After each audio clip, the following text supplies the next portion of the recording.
முஸ்லிம் காங்கிரசினுடைய வாசித் பாராளுமன்ற உறுப்பினராக பதவி பிரமாணம். சபையில் முட்டிக்கொண்ட சஜித் மற்றும் பொருளாதார அமைச்சர்.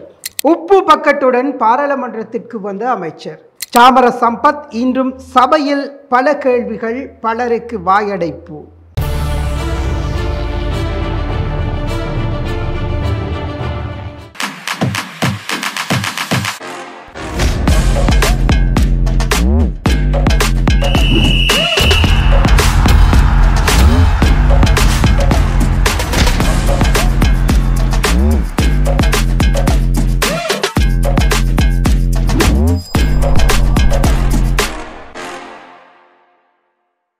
யூடிவி சொந்தங்களுக்கு வணக்கம். யூடிவியின் வாயிலாக இன்றைய தினமும் நாங்கள் உங்களுக்கு பாராளுமன்ற அமர்வு இன்றைய தினம் இடம்பெற்றிருந்தது. அது தொடர்பிலே அவதானத்தை செலுத்துவதற்கு தயாராக இருக்கின்றோம். என்னென்ன விடயங்கள் பாராளுமன்றத்திலே பேசப்பட்டது, ஆளும் எதிர் தரப்புகளினுடைய நிலைமைகள் எவ்வாறு இருந்தது என்பது தொடர்பிலே கொஞ்சம் சுருக்கமாக உங்களுக்கு தரலாம் என எண்ணி இருக்கின்றோம். அது தொடர்பிலான தொகுப்பிற்கு தான் நாங்கள் உங்களை வரவேற்கின்றோம். இன்றைய தினம் பாராளுமன்றத்திலே குறிப்பாக காலை 9:30 மணியளவில் சபாநாயகரினுடைய தலைமையிலே ஆரம்பிக்கப்பட்டது. வழமை போல பாராளுமன்ற அமர்வுகள் ஆரம்பிக்கக்கூடிய சம்பிரதாய முறையிலே இன்றைய பாராளுமன்ற அமர்வுகள் ஆரம்பிக்கப்பட்டது. பாராளுமன்ற அமர்வுகளில் அதிகமாக எதிர்பார்த்த ஒரு விடயம்தான், யார் அடுத்து புதிதாக இருக்கக்கூடிய அரசாங்க தரப்பிலே ஒரு ஆசனம் இருக்கிறது பாராளுமன்றத்திலே, அந்த ஆசனத்திற்கு யார் வரப்போகின்றார்கள்? ஸ்ரீலங்கா முஸ்லிம் காங்கிரசினுடைய ஒரு ஆசனம் இருக்கிறது, அதற்கு யார் வரப்போகின்றார்கள் என்கின்ற எதிர்பார்ப்பு இருந்தது. அதற்கு அமைய முஸ்லிம் காங்கிரசினுடைய வாசித் இன்றைய தினம் பாராளுமன்ற உறுப்பினராக பாராளுமன்றத்திலே சத்திய பிரமாணம் செய்து கொண்டார். எனவே அவர் தன்னுடைய பகுதியை, தன்னுடைய மாவட்டத்தை பிரதிநிதித்துவப்படுத்தி இவ்வாறு பாராளுமன்றத்திற்கு வருகை தந்திருக்கிறார். எனவே இவருடைய இன்றைய பாராளுமன்ற அமர்வு கன்னி அமர்வாக இருந்தது. எனவே இவரை அனைவரும் வரவேற்றிருந்தார்கள். சபாநாயகர் முன்னிலையிலே இவர் பாராளுமன்ற உறுப்பினராக சத்திய பிரமாணம் செய்து கொண்டார். அப்துல் வாசித் ஆகிய நான் இலங்கை ஜனநாயக சோசலிச குடியரசின் அரசியல் அமைப்பை உறுதியாக போற்றி காப்பேன் என்றும், இலங்கையின் ஆழ்வுலத்துக்குள்ளாக தனியோர் அரசொன்று ஸ்தாபிக்கப்படுவதற்கு நேரடியாகவோ மறைமுகமாகவோ இலங்கையிலோ அல்லது இலங்கைக்கு வெளியிலோ ஆதரவு அளிக்கவோ, ஆக்கமளிக்கவோ, ஊக்குவிப்பு அளிக்கவோ, நிதி உதவவோ, ஊக்குவிக்கவோ, பரிந்துரைக்கவோ மாட்டேன் என்றும் பயபக்தியுடன் வெளிப்படுத்தி உறுதி செய்கின்றேன், சத்தியம் செய்கின்றேன்.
அதற்கு பின்னர் பாராளுமன்றத்திலே கேள்விகள் நேரம். ஒவ்வொரு பாராளுமன்ற உறுப்பினர்களும் தங்களுடைய கேள்விகளை தொடுத்திருப்பார்கள். அமைச்சர்களுக்கு அவர்களுடைய அமைச்சு தொடர்பாகவும் ஏனைய விடயங்கள் தொடர்பாகவும் கேள்வி முன்வைக்கப்பட்டிருந்தது. அந்த கேள்விகளுக்கான பதில் வழங்கும் நேரமும் வந்திருந்தது. குறிப்பாக பல அமைச்சுகளின் மட்டத்திலே கேள்விகள் எழுப்பப்பட்டிருந்தது. ஊடகம் பற்றி பேசியிருந்தார் ஊடக அமைச்சர் இன்றைய தினம். குறிப்பாக ஊடகங்களுக்கான ஒரு ஒழுக்க நெறிக்கோவையை கொண்டு வருவதற்கு சில வேலைகள் முன்னெடுக்கப்பட்டிருப்பதாக குறிப்பிட்டிருந்தார். எனவே இது தொடர்பிலே பரவலாக ஊடக நிறுவனங்கள் தொடர்பிலும், ஊடகங்களினுடைய செயற்பாடுகள் தொடர்பிலும், ஊடகவியலாளர்களினுடைய செயற்பாடுகள் தொடர்பிலும் பாராளுமன்றத்திலே கேள்வி நேரத்திலே பேசப்பட்டது. எவ்வாறு இருப்பினும் எல்லோரும் எதிர்பார்த்த ஒரு விடயம்தான், இந்த நாட்டில் இருக்கக்கூடிய இந்த கொள்கலன்கள் தொடர்பிலே பரவலாக பேசப்பட்டு கொண்டிருக்கிறது. எனவே இன்றைய காலை குறிப்பாக நிலையற்ற கட்டளை சட்டத்தின் கீழ் குறிப்பாக எதிர்க்கட்சி தலைவர் சஜித் பிரேமதாச கேள்விகளை தொடுத்திருந்தார். குறிப்பாக இந்த கண்டெய்னர்கள் விவகாரம் தொடர்பிலே இன்று அவர் அந்த விடயத்தை கேள்விகளாக எழுப்பியிருந்தார். பொருளாதார அபிவிருத்தி அமைச்சர் அனில் அவரிடம் கேள்விகளை தொடுத்திருந்தார். குறிப்பாக இங்கிருந்து கொண்டு செல்லப்பட்ட கண்டெய்னர்கள் யாருக்கு கொண்டு செல்லப்பட்டது, எவ்வாறு கொண்டு செல்லப்பட்டது, பாராளுமன்றத்திலே ஜனாதிபதியினுடைய ஒரு குழு நியமிக்கப்பட்டு இது தொடர்பிலே விசாரணைகள் நடத்தப்பட்டது. இதுவரையில் அறிக்கை சமர்ப்பிக்கப்படவில்லை.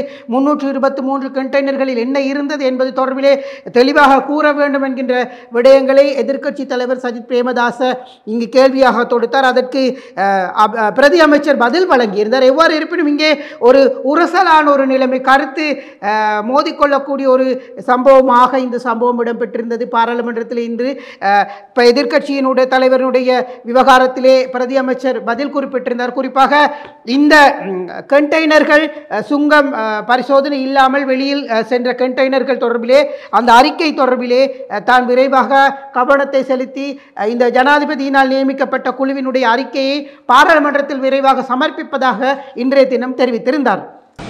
ඒ වගේම 2024 වර්ෂයේ අගභාගයේ හා 2025 වසර මුල වරාය මෙහෙයුම්වල ඇති වූ තදබදයේ හේතුවෙන් නැවත හැරියාම් වාර්තා වූ බවත් ඒ සම්බන්ධව ගැටලු විසඳීම සඳහා අමාත්‍යවරයෙකුගේ සභාපතිත්වයෙන් කමිටුවක් පත් කළ බවත් වාර්තා වුණා. එසේ කමිටුවක් පත් කෙරුණාද? ඒ කමිටුවේ නිර්දේශ මොනවද? ඒ අනුව ගත් ක්‍රියා විශේෂයෙන්ම සමාජය තුළ ලොකු කතාබහක් තිබෙනවා. මේ ක්‍රියාවලිය පිටුපසත් මහමුලකරුවෙක් හෝ මහමුලකරුවන් ගණනාවක් සිටිනවායි කියලා. ඒක සත්‍යද? මේ ඇත්ත දැනගන්නට ඕන. ඒ නිසා තමයි මේ ප්‍රශ්නේ අපි ඉදිරිපත් කරන්නේ. ඉතින් ඇත්ත වශයෙන්ම මේක මුජිබුර් රහ්මාන් මැතිතුමා ඉදිරිපත් කිරීම බොහොම වැදගත්. ඒ තුලින් තමයි මේ වාර්තාවේ අන්තර්ගතය රටේ ජනතාව දැනගන්නේ.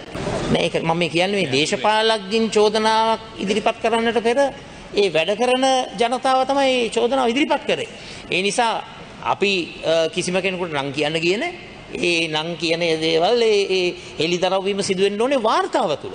ඒ නිසා මම අහන්න කැමති දැන් ඔබතුමා කියන ලොකු වාර්තාවක් තියෙනවලු.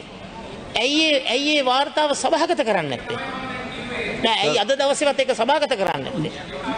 அடுத்ததாக இன்றைய காலை வேளையிலே குறிப்பாக விவாதங்கள் ஆரம்பிக்கக்கூடிய நேரமாக காலை 11:30 முதல் விவாதங்கள் ஆரம்பிக்கப்பட்டது. இறக்குமதி ஏற்றுமதி கட்டுப்பாடு சட்டம் தொடர்பிலே இன்றைய தினம் பேசப்பட்டது.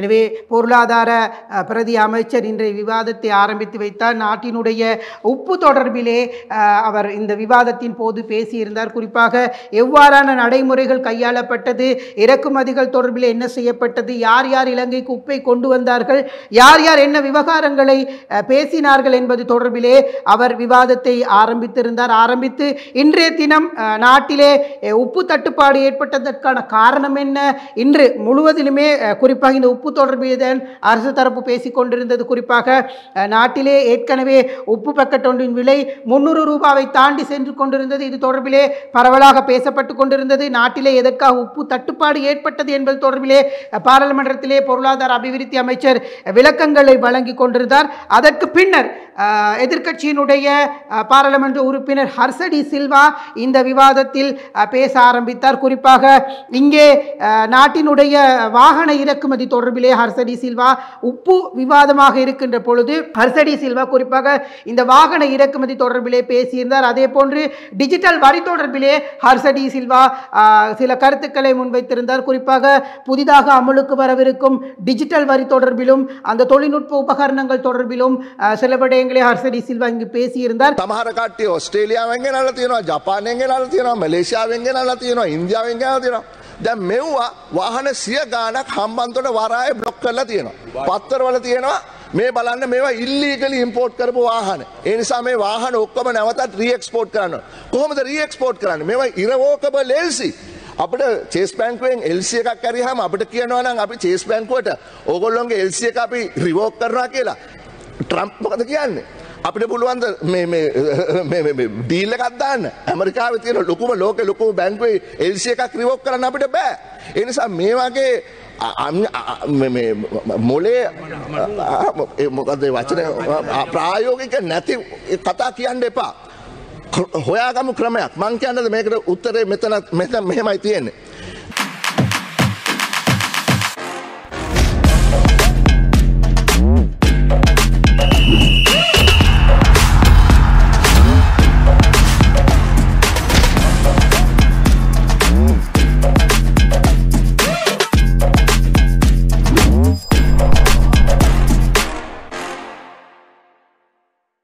அதன் பின்னர் ஆளும் தரப்பிலே சுனில் ஹந்துனெத்தி பாராளுமன்றத்திலே இந்த விவகாரம் தொடர்பில் உப்பு விவகாரம் தொடர்பில் பேச ஆரம்பித்தார். குறிப்பாக எதிர்க்கட்சியால் அங்கம் வகிக்கின்ற ஹர்ஷ டி சில்வா தலைமையிலான குழு உப்பு நிறுவனத்தினுடைய தலைவரை அழைத்து விசாரணை செய்த முறை தொடர்பிலே இங்கே சுனில் ஹந்துனெத்தி கேள்வி எழுப்பியிருந்தார். அது மாத்திரமல்ல, ஆணையரவு உப்பு பக்கத்துடன் சுனில் ஹந்துனெத்தி பாராளுமன்றத்திற்கு வருகை தந்திருந்தார். குறிப்பாக இங்கே ஹர்ஷ டி சில்வா தான் செய்த சில விடயங்கள் தவறாக இருக்கலாம், ஆனால் நாங்கள் அது தவறு என்று எண்ணவில்லை. காரணம், தேவையான விடயங்களை தான் உப்பு நிறுவனத்தினுடைய தலைவருடன் நாங்கள் பேசியிருந்தோம் என்கின்ற ஒரு விடயத்தினை சொல்லியிருந்தார். எவ்வாறு இருப்பினும் சுனில் ஹந்துனெத்தி ஆணையரவு உப்பு பற்றி ஒரு பக்கத்தை கொண்டு வந்து அதனை காமித்து இது எந்தவித இனப்பாகுபாடும் இல்லை, இது நாட்டினுடைய ஒரு உற்பத்தி, நாங்கள் ஆணையரவு என்று பெயர் வைத்திருக்கின்றோம், ஆங்கிலத்திலே பெரிய எழுத்துக்களிலே பெயரை பொறித்திருக்கின்றோம், ஆனால் சிங்களம் தமிழ் எதற்கும் முன்னுரிமையிலே எல்லாம் ஒரே அளவிலே எழுத்துக்கள் பொறிக்கப்பட்டுள்ளன. எனவே உப்பு தொடர்பிலே போலியான விடயங்கள் சமூகத்திலே எத்தி வைக்கப்படுகின்றது என்கின்ற ஒரு விடயத்தினையும் சுனில் ஹந்துனெத்தி இந்த விவாதத்தின் போது தெரிவித்திருந்தார். தேவையான அளவு உப்பு இறக்குமதி செய்யப்பட்டிருப்பதாகவும் குறிப்பிட்டிருந்தார். இதற்கான வரிகள் தொடர்பிலும் நாட்டிலே ஏனைய வியாபாரம் செய்யக்கூடியவர்கள் கூட, துணிக்கடை வியாபாரம் செய்யக்கூடியவர்கள் கூட கடந்த காலங்களிலே உப்பு இறக்குமதி செய்யக்கூடிய ஒரு சூழ்நிலை ஏற்பட்டதாக இவர் இங்கே தெரிவித்திருந்தார்.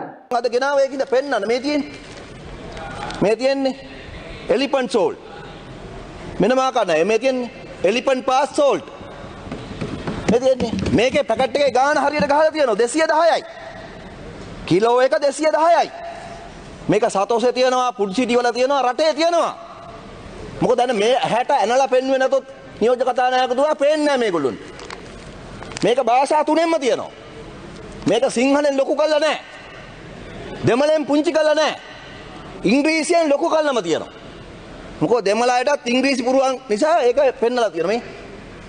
හරි? දැන් මේ සාධාරණ වෙනවා නම් අද විවාද තියෙනවා මේ සම්බන්ධයෙන් උතුරේ අයටත් කතා ගන්න පුළුවන් ඇත්ත තත්ත්වය මොකද්ද කියලා. අපි උතුරෙන් දකුණට ගේ ලුණු එකක් නැහැ. දකුණෙන් උතුරට යවන්න නැතුව නතර කරපු ලුණු එකක් නැහැ. අපි ඒක සාධාරණව කළා. ඒක සාධාරණව කළා අපිට ඕනුනේ මොකද්ද?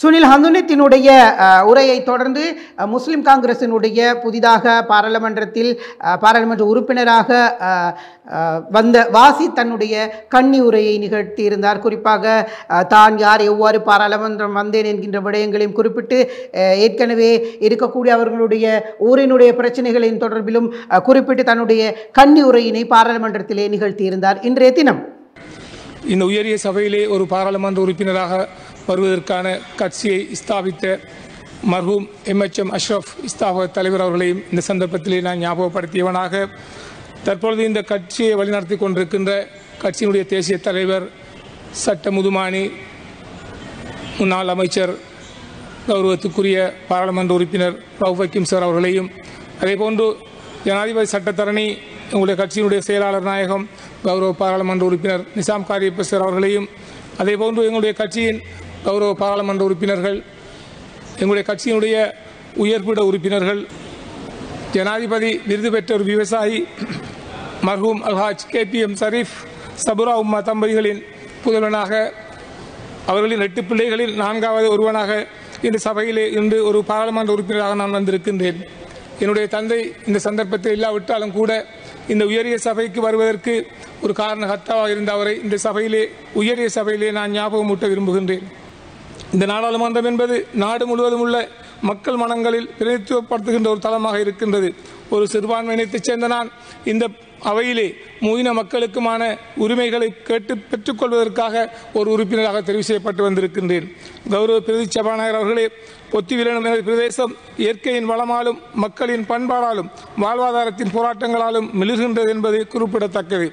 வாசித்தினுடைய உரையை தொடர்ந்து பாராளுமன்றத்திலே கொஞ்சம் அமளியாக துமளியாக அல்லது பாராளுமன்றத்தில் இருக்கக்கூடிய உறுப்பினர்களை சூடேற்றிவிடக்கூடிய ஒரு உறுப்பினராக சாமர சம்பத் அவர்கள் இன்றைய தினம் பாராளுமன்ற உறுப்பினர் அவர்கள் தன்னுடைய கருத்தினை தெரிவிக்க முன்வந்தார். அவர் பாராளுமன்றத்தில் எழுந்தவுடனே குறிப்பிட்ட ஒரு விடயம், நான் இந்த நாட்டில் இருக்கின்றேன் என்கின்றதை வெட்கம் அடைகின்றேன். காரணம், பாராளுமன்றத்தில் அவர் குறிப்பிட்டார், நாங்கள் எங்களுடைய நாடு ஒரு கடலை சூழ்ந்த நாடு, இந்த நாட்டிலே இப்படி ஒரு உப்பு தட்டுப்பாடா, எங்களுடைய நாட்டிலே உப்பு தட்டுப்பாடு ஏற்பட்டிருக்கிறது. எனவே இது வெட்கமடைய வேண்டிய ஒரு விடயம். இந்த நாட்டிலே இவ்வளவு காலமாக உப்பு தட்டுப்பாடு ஏற்படவில்லை, ஆனால் இந்த அரசாங்கம் ஆட்சிக்கு வந்ததற்கு பின்னர் உப்பு தட்டுப்பாடு ஏற்பட்டிருக்கிறது என்கின்ற ஒரு விடயத்தினை குறிப்பிட்டு சில விடயங்களை பேச ஆரம்பிக்கின்ற பொழுது அமைச்சர் சுனில் ஹந்துனெத்தி குறுக்கிட்ட பின்னர் அவர் சுனில் ஹந்துனெத்தியை பார்த்து, வாயை மூடிக்கொள்ளுங்கள், நீங்கள் பேச வேண்டாம், உங்களுடன்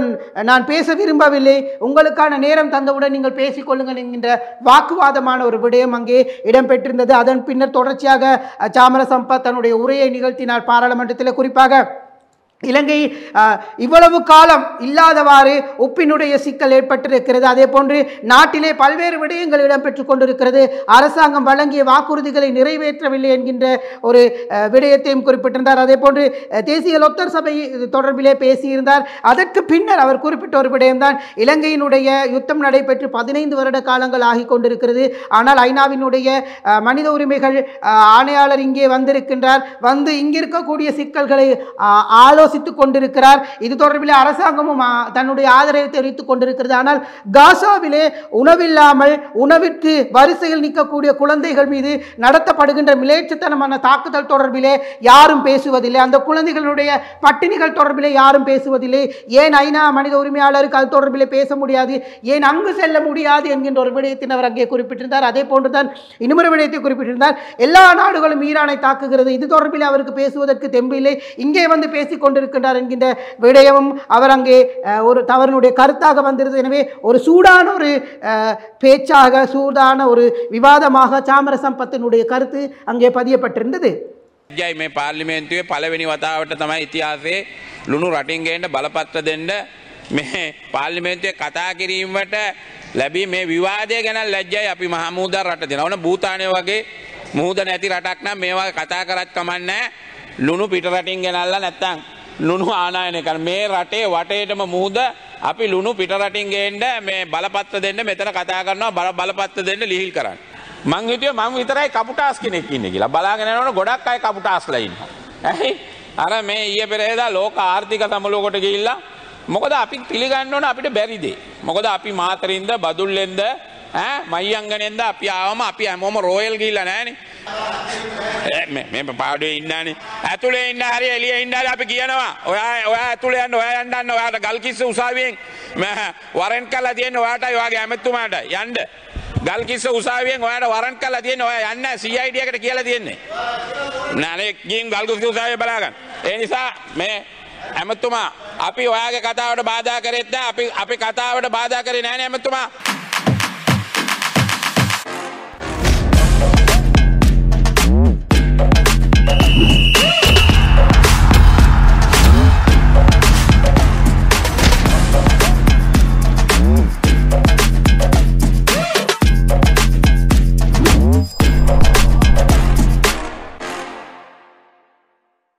தொடர்ச்சியாக பாராளுமன்றத்திலே மாறி மாறி விவாதங்கள் இடம்பெற்று கொண்டிருந்தது. என்பிபியினுடைய பாராளுமன்ற உறுப்பினர் மதிய போசன இடைவேளைக்கு பிறகு குறிப்பாக என்பிபியினுடைய பாராளுமன்ற உறுப்பினர் சமன்மொழி சில விடயங்களை பேசியிருந்தார். குறிப்பாக இந்த நாட்டிலே இருக்கக்கூடிய சிக்கல், உப்பு பற்றி எதிர்க்கட்சிகள் கூறக்கூடிய கருத்துக்கள் தொடர்பிலே தங்களுடைய எதிர்ப்பினை வெளியிட்டிருந்தார். குறிப்பாக இந்த நாடு இவ்வளவு காலம் இவ்வளவு சிக்கலில் இருக்கிறது, ஆனால் உப்பினுடைய சிக்கலை நாங்கள் தீர்த்து வைத்ததற்கு பின்னர் உப்பு பற்றி பேசிக் கொண்டிருக்கிறார்கள் என்கின்ற ஒரு விடயத்தினையும் அவர் தெரிவித்தார். அவரைத் தொடர்ந்து நாமல் ராஜபக்ஷ பாராளுமன்ற உறுப்பினர் நாமல் ராஜபக்ஷ எழுந்து தன்னுடைய தன்னுடைய உரையை ஆரம்பித்தார் பாராளுமன்றத்தில். குறிப்பாக 16 வருட காலம் இந்த நாட்டிலே உப்பு தட்டுப்பாடு தொடர்பிலே நாங்கள் எந்த விவாதத்தையும் பாராளுமன்றத்தில் நடத்தவில்லை. ஆனால் 16 வருடங்களுக்கு பின்னர் இந்த நாடு உப்பு பற்றி பேசுவதற்கு ஆரம்பித்திருக்கிறது. பாராளுமன்றத்திலே உப்பு பற்றி ஒரு விவாதத்தை கொண்டு வந்திருக்கிறார்கள் என்கின்ற ஒரு விடயத்தினை நாமல் ராஜபக்ச தெரிவித்திருக்கின்றார். எனவே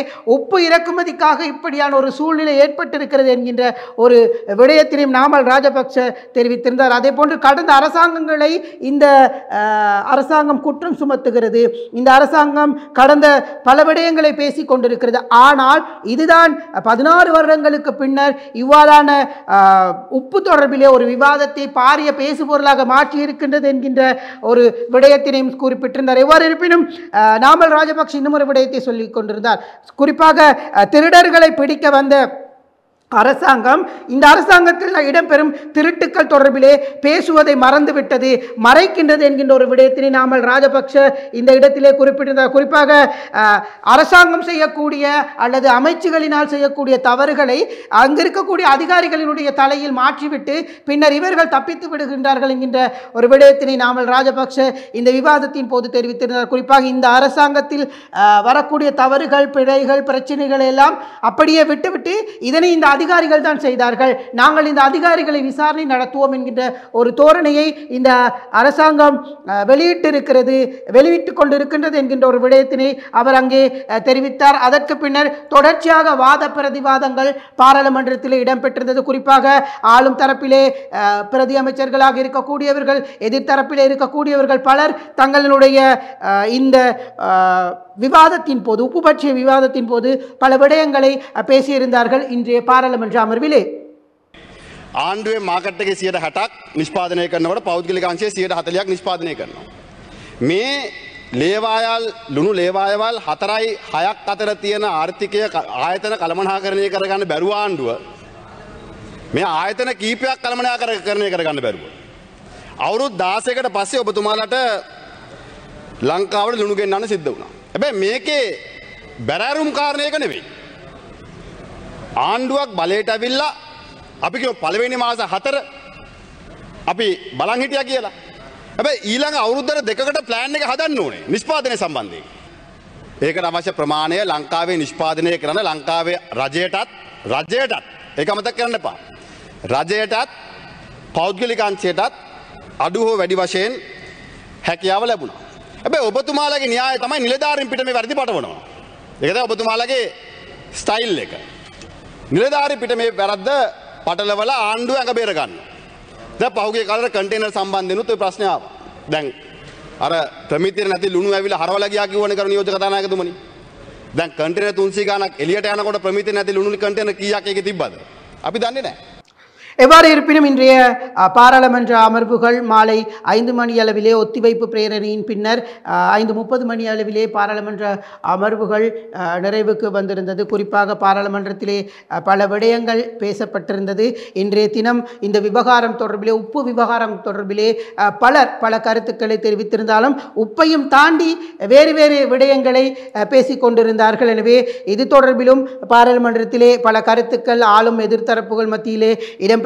எனவே இன்றைய அமர்வுகள் இவ்வாறு தான் இடம்பெற்றிருந்தன. நாளைய தினம் மீண்டும் பாராளுமன்ற அமர்வுகள் வழமை போல காலை 9:30 மணிக்கு ஆரம்பிக்கும். அது தொடர்பிலே நாங்கள் நாளை என்ன நடந்தது என்பது தொடர்பிலே உங்களுக்கு செய்திகளை, தகவல்களை தருவதற்கு தயாராக இருக்கின்றோம். எனவே தொடர்ந்து இணைந்திருங்கள் யூடிவியுடன். நாளைய தினமும் பாராளுமன்ற அமர்வுகள் தொடர்பிலே சுவாரஸ்யமான விடயங்கள், ஆளும் எதிர்த்தரப்பினருடைய கருத்துக்கள் தொடர்பிலே அவதானத்தை செலுத்துவதற்கும் உங்களுக்கு அது தொடர்பிலே அந்த தகவல்களை தருவதற்கும் தயாராக இருக்கின்றோம். விடைபெற்றுக் கொள்கின்றேன். நான் சேகு. நன்றி, வணக்கம்.